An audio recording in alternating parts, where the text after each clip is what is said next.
Welcome to the deep dive. Today we're embarking on a deeply compassionate and really crucial journey for anyone out there with a feline friend managing chronic kidney disease, or CKD. Yeah, CKD. We've gone through a pile of fascinating sources, including a pretty detailed guide on preparing homemade diets specifically for these cats. Right. So our mission in this deep dive is to pull out the most important insights, give you clear, actionable knowledge, and just help you understand how to navigate what can often feel like a complex puzzle in pet care. It really is a topic close to many pet owners' hearts. Mhm. And what's particularly striking in these sources is the sheer depth of consideration needed to tailor a diet that genuinely supports a cat's unique needs when their kidneys just aren't working right. Exactly. So we'll be looking at the core principles, specific ingredients, even some, practical recipes. But we absolutely have to emphasize right from the get-go that collaboration with your veterinarian or a professional cat nutritionist is absolutely key. Non-negotiable, really. Totally. Every cat's CKD stage, their age, weight, activity level, other health conditions, it all demands a truly personalized approach. You just can't wing this. Okay, let's unpack this then.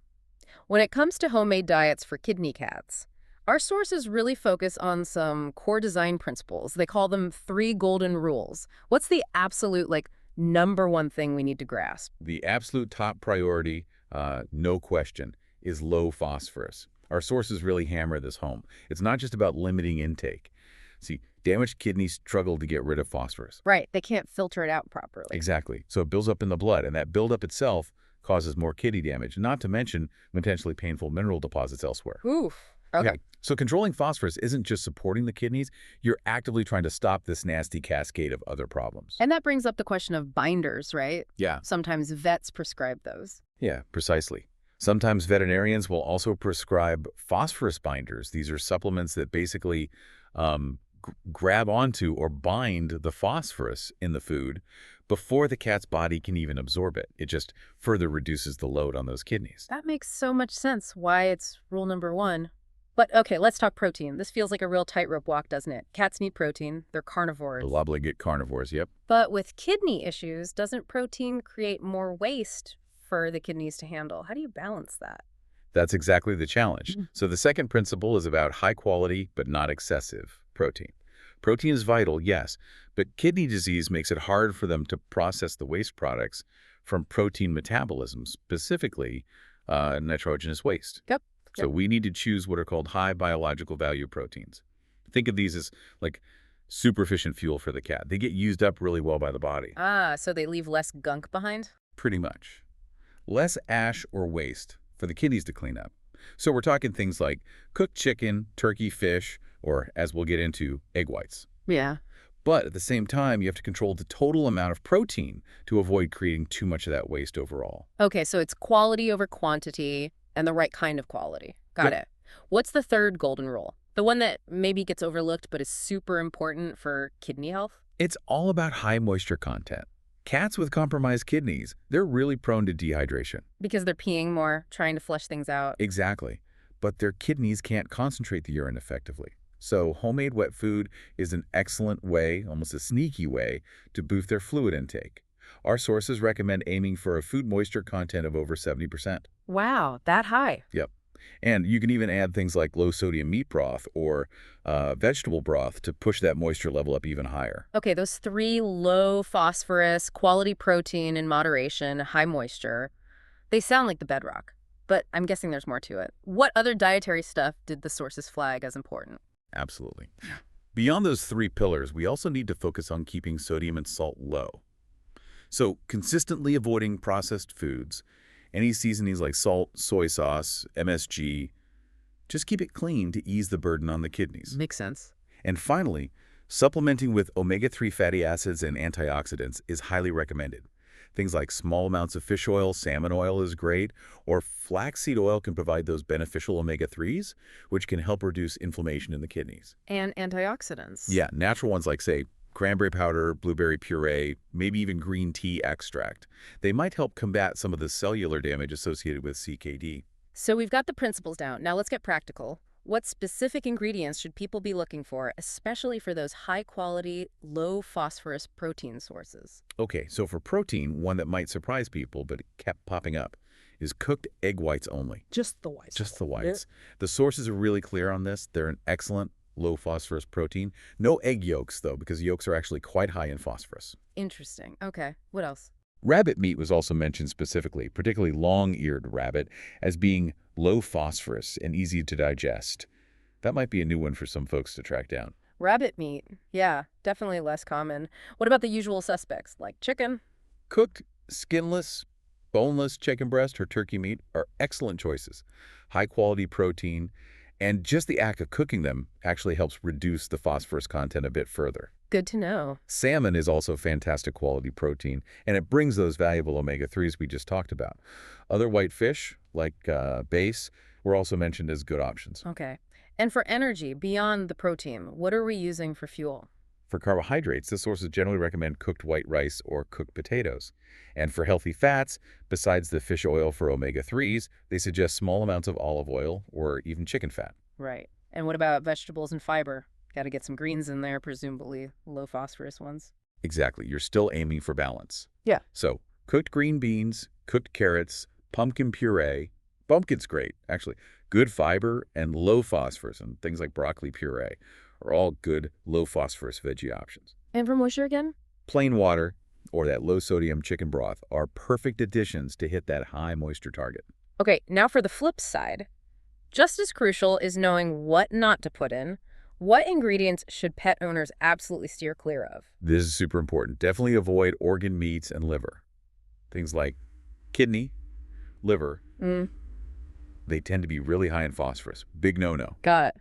As we said, egg yolks are out for the same reason. The sources also strongly advise against red meats like beef and lamb. They can be harder to digest and often higher in phosphorus. What about dairy?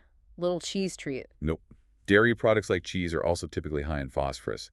And importantly, raw meat generally contains higher phosphorus than cooked meat, so cooking is key here. And maybe the biggest category to avoid is any processed foods or ingredients with added salt or seasonings. Think table scraps, deli meats, anything with sauces or spices meant for humans. Keep it very plain and simple. All right, so we have the rules, we have the ingredient lists. Now, the big question for a lot of people listening is probably, okay, how do I actually turn this into, cat food? How do we put it all together? Right, the practical side.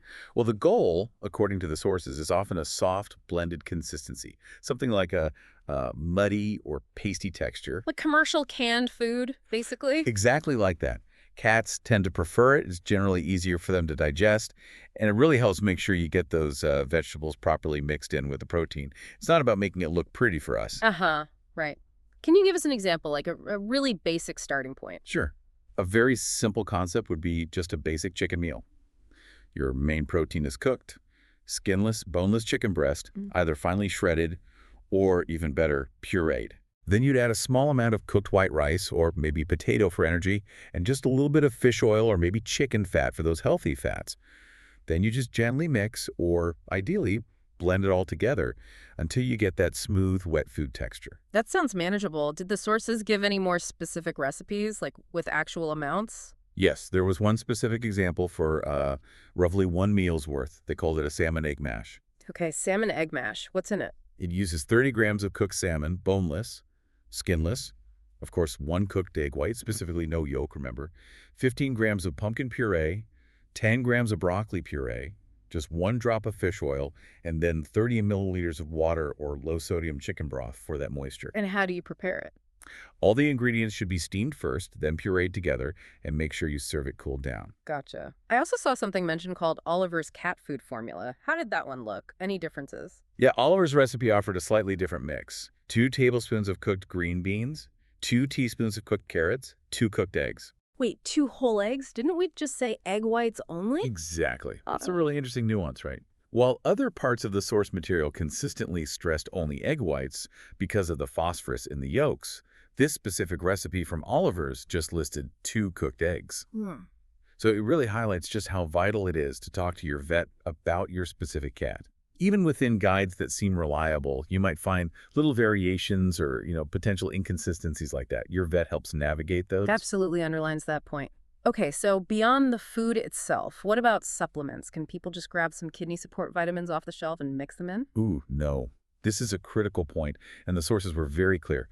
Homemade food, no matter how carefully you make it, just can't perfectly replicate the complex nutrient balance of a prescription commercial diet formulated for kidney disease. Right, those are scientifically balanced. Precisely. So the sources explicitly state that your veterinarian will prescribe any necessary supplements. That could be phosphorus binders, specific vitamins like B vitamins, minerals, potassium sometimes. So it's not optional, and it's not DIY. Definitely not DIY. Yeah. It's crucial to never add health supplements or medications on your own. It has to be done under veterinary guidance to avoid creating dangerous imbalances or even toxicity. Okay, message received loud and clear on that one. And finally, once we've made the food, following the vet's guidance, any practical tips for actually feeding it and monitoring how the cat's doing? Yeah, a few good tips came up. Cats with CKD often have a reduced appetite, right? Mm. So the guide suggests trying small, frequent meals throughout the day instead of just one or two big ones. Makes sense, less overwhelming. Exactly. Also, varying the menu a bit, using different approved low-phosphorus meats can help keep them interested and find what your cat actually prefers. You know, cats, they can be picky. Tell me about it. To boost palatability, you can try slightly warming the food, just to body temperature, not hot, or maybe adding a tiny pinch of catnip powder right before serving to stimulate their appetite. Little trick. And try to avoid introducing new foods during stressful times, as their appetite might already be a bit fragile. And crucially, remember that regular monitoring is absolutely essential. Vet checkups, blood work. Yep. You need regular checks of their kidney indicators. Blood phosphorus, creatinine, SDMA are common ones, so your vet can see how the diet's working and adjust the food and the overall treatment plan as needed. It's really not a set it and forget it kind of thing. It's an ongoing process, a partnership with your vet. Hashtag tag outro. Wow, okay. This deep dive has really shone a light on preparing homemade diets for cats with kidney disease. It's clearly a labor of love, requiring some serious attention to nutritional detail. It really is. Those key principles, low phosphorus, high quality protein in moderation, high moisture, they're the foundation.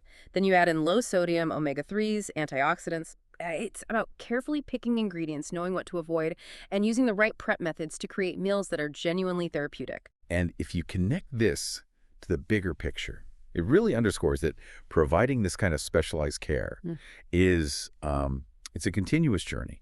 It's about adjustment, learning, observing your cat. Yeah. The message that came through loud and clear across all our sources was the absolute necessity of maintaining close communication with your veterinarian. They are your indispensable partner in this, providing that personalized advice, guiding you as you watch your cat's eating habits, their energy, their overall vitality.